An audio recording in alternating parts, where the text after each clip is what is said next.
महाभारत के बाद क्या हुआ? कलयुग की शुरुआत कैसे हुई? यदुवंश का विनाश क्यों और कैसे हुआ? राजा परीक्षित कौन थे और इनका कलयुग की शुरुआत से क्या संबंध है?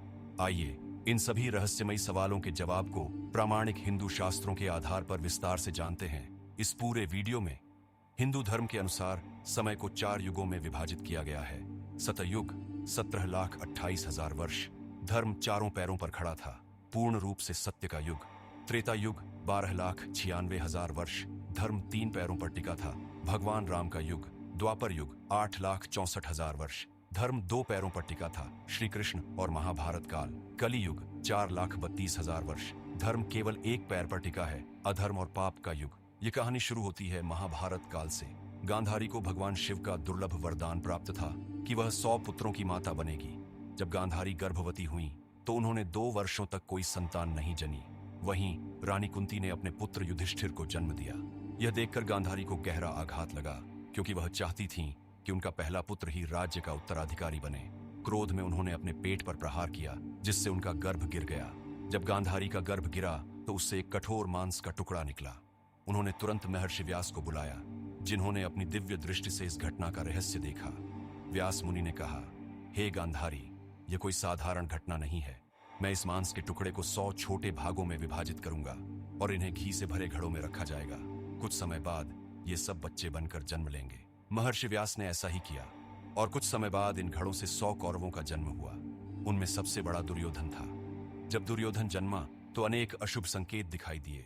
गीदड़ और भेड़ियों की भयानक आवाजें गूंजने लगीं, आकाश में उल्काएं गिरने लगीं, पशु बिना किसी कारण भयभीत होकर भागने लगे।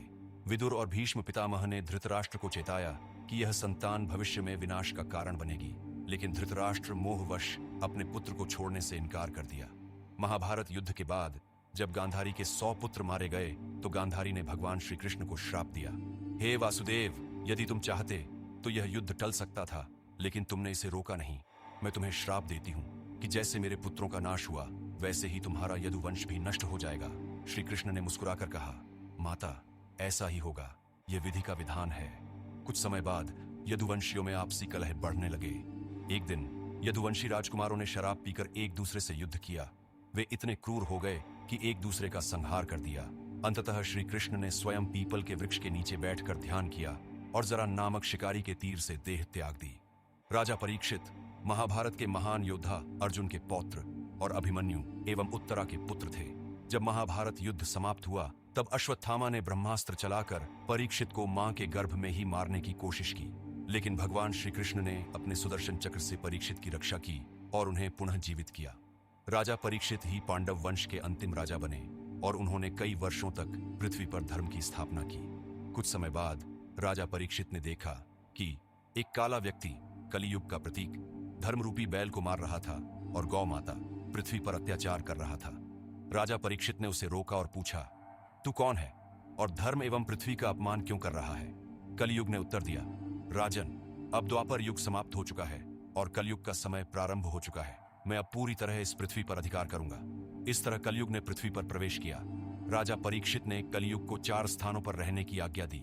जुआ, अधर्म का पहला स्तंभ, मांसाहार, अत्याचार और हिंसा, मदिरा, नशा और मोह, स्त्री संग, अनैतिकता और वासना।